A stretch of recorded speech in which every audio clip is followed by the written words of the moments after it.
All right, everybody, it's Dr. Deborah Harris Nixon again. I thought I'd turn my camera this way while I make this attempt to talk about the pain body of, the collective, rather, pain body of Black Americans.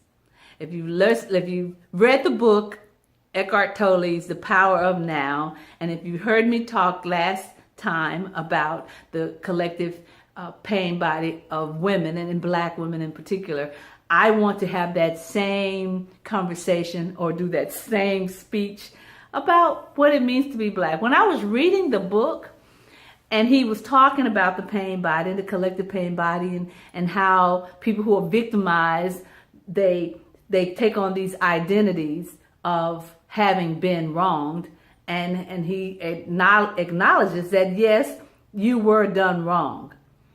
But to wear that racism, to wear that disenfranchisement, Jim Crow, peonage, to wear those things, slavery, post-slavery syndrome, to wear those post-traumatic slave syndrome, to wear those badges doesn't really serve us. It really keeps us connected to the thing that has oppressed us or that is oppressing us. And so when I was reading the book, I said, dang, now I can't talk about what white people did to Black people in this country.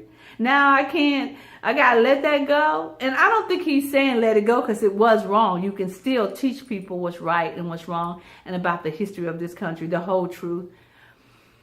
But to embody it and to say that that is who I am and that's who we are, that becomes the problem. That your ego is saying, I was wrong, I was wronged. You were wrong in the way you treated me and my people. And you notice I said me, like I was enslaved. But I was, and that's what you got to understand. The collective understanding mentality has been passed on from generation to generations, so that my parents and their parents and their parents and their parents, we all have this burden of what it has meant to be Black in this country, and how our identities are all tied up into that. And so when I was reading the book, I was like, that means I can't be womanist and I can't be Pan-Africanist, because all of that is ego, and that's not who I am. I'm more than that.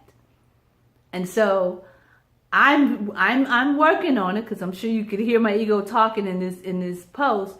I'm working on getting to the stage, to the place of being where that is something that happens, but that is not something, that's not who I am. And for me to separate myself from identifying that as who I am means that I can be, if for lack of a better term, I can transcend that. I could be above that. I could be beyond that. That means that when I go to do something, and it is a mostly white situation, I'm not expecting necessarily for things to go very badly. I'm not expecting that some white person is going to try to cut me off or get in front of me because they don't value who I am. That doesn't mean that it won't happen. And basically what he's saying, then I can still say, I'm sorry, sir, but I was next. That's it. Not that woe is me, here the man go again. None of that, because woe is not me. I am being, I am spirit, I am light. And so I'm going to cut that right there. I think I made my point, and say this. I have always wondered and questioned how it is that people of color, African people of African descent, have this forgiving way. And Dr. Mack King Carter, former pastor of the New Mount Olive Baptist Church in Fort Lauderdale, he used to refer to Black people as spiritual geniuses. And I finally understand what he means, in that how in the world can we have endured all this and we know the truth about who we are and what Europeans have done to Black people, people of African descent, and not be just and not be full of hate. And the reason why I believe is because what's also a part of our collective consciousness is this understanding that we are really one people, that all people are one people, that God lives in all of us. That's why the Black church is as prosperous and as influential and as present in this land as it is, because the spiritual nature, the spiritual consciousness of Black people, that has never changed. That has not died. It did not suffer as much as we think we lost so much through this slavery and the reacculturation and the reappropriation of our minds and our bodies.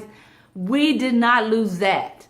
And because we didn't lose that, we have the power, the strength, the being, the knowing, the spirit to change the world. But I don't think we know that.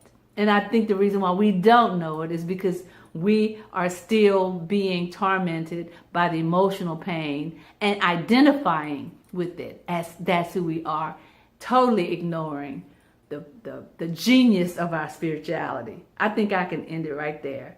So my goal then, as a Black person, is to begin to identify with the larger spirit, the spirit that I cannot lose, was there in the motherland with my ancestors, and that is still a part of who we are as a people.